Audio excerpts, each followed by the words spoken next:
Hey everybody, this is Dr. Ben Pearl with Fitfoot U. So today we're talking about a common occurrence, nail fungus. It's something that is kind of a stigma, but guess what? Each passing decade, you are 10% after about the age of 20 to get it. So let's say at about 20 years old, maybe 10%, and then each passing decade as we get up to 50, it becomes about 50% of the population has nail fungus, or the technical word onychomycosis to some degree.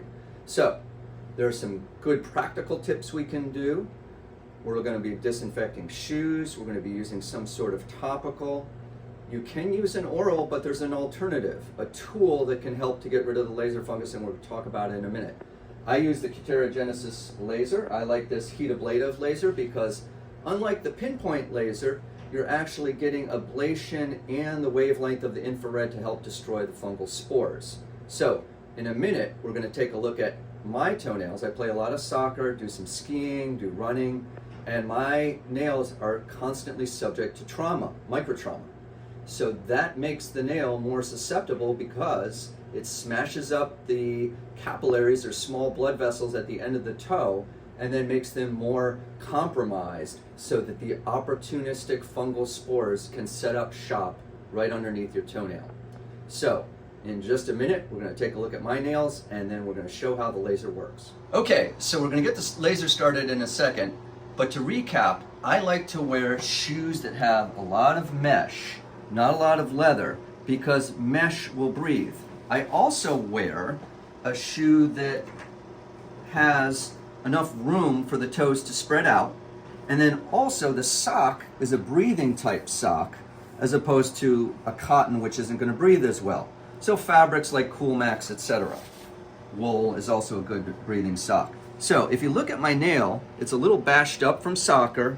I have not trimmed it just so that we can show that at the very end, just at the very end there and underneath, the spores actually grow in the nail bed.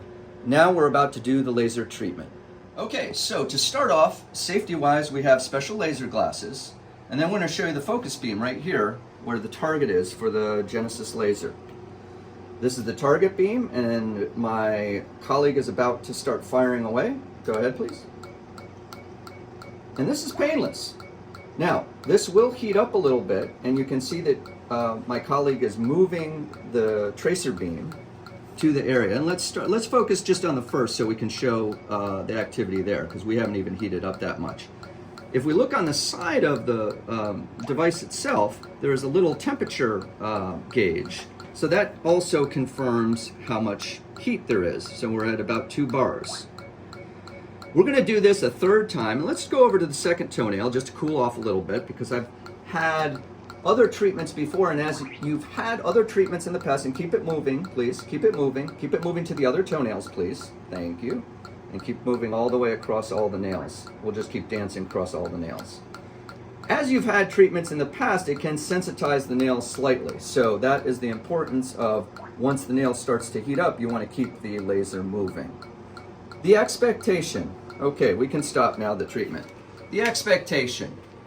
This is not a one and done treatment like teeth whitening. This is going to require concerted effort on the patient's part to do home treatments, whether it be in conjunction with an oral, and I don't use a lot of orals in my practice, but some patients want them, or in conjunction with a topical, proper disinfection, proper hygiene. We usually will follow up at about 8 to 10 weeks for a second laser session, even on ones that are like mine, so that we can try to get rid of it so that we don't have to keep coming back.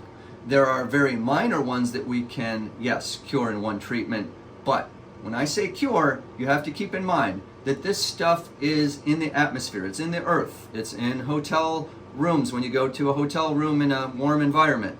So you must do proactive measures to prevent the nail fungus from coming back.